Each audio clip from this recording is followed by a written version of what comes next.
این دسته معلوم خواهد شد آهسته آهسته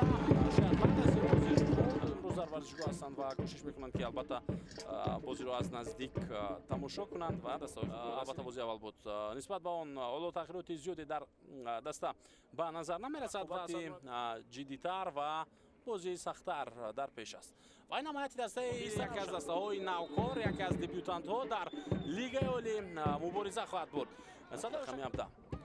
پرتو به داخل جریمه‌گاه امکانیت برای بازیگران سراوشان پرتو به جریمه‌گاه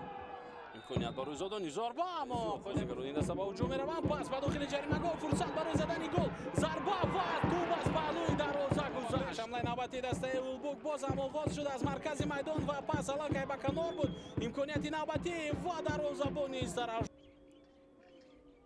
پرتو به جریمه‌گاه ضربه بسیار و توپ از بالا از رفتن به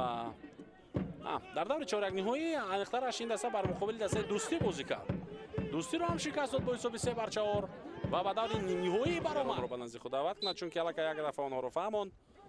و گفت که باید چطور عمل کنند و چطور رفتار نمایند ضربه جانبی دروازه اولبوک ضربه تکراری بازی افتید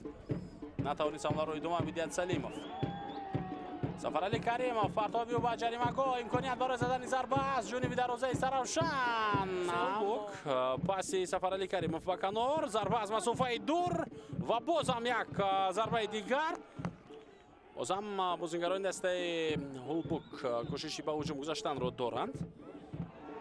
ضربه جانبی دروازه سراوشان و نوبتی سراوشان رو میبینیم باز یک پرتاب دیگر و جریمه‌گاه در اولی رسش خود اینجا ضربه زد فوتبالباز سراوشان دوباره اجازه میدهد که حمله ادامه بیابد فرصت هست برای ادامه بخشیدن هجوم از این موقع بازم پرتاب به مرکز ضربه بسیار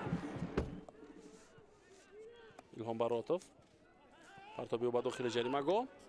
شما هم این رو پای بردید فکر میکنم نوبتی دسته سراوشان امکانیت ضربه و توپ در دست دروازه و از رفتن به فینال محروم شد هجوم نوبتی دسته سراوشان ضربه جانبی دروازه اولبوک و خیلی پاسی سفرعلی کریموف دیگر بار به خودی و پس به خط جریمه‌گاه امکانیت برای بازیگران اولبوک صدا اشتکی داور براتوف ضربه جانبی دروازه اولبوک و توپ در دست دروازه هجوم نوبتی اولبوک ادامه می‌یابد داور هم اشاره می‌کند که اجازه ادامه بخشیدن هجوم رو دارن بازیگران اولبوک الکی توپ در داخل جریمه‌گاه خب بودینایف اینجا با میدان آمد و این پای قدمی او بود مگر که بازیگران دسته اولبوک با زدن گل در دقیقه 89 رقابت دست یافتند افساید نبود توپ رو گرفتیم بازیگر و جریمه‌گاه نزدیک شد از همینجا ضربه زد شهزاد شمس‌الدینوف دروازه‌بان سراوشان اندک موقع خود رو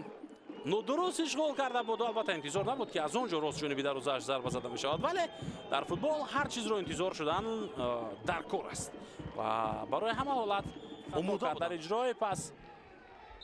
و صدای اشتکی داور مرکز بلند می شود دوستان عزیز با همین غلبه نوبتی دسته اولبوک در لیگ عالی در بازی دوم به میان می آید با گل زده جعفر اسماعیلوف در دقیقه 89 رقابت و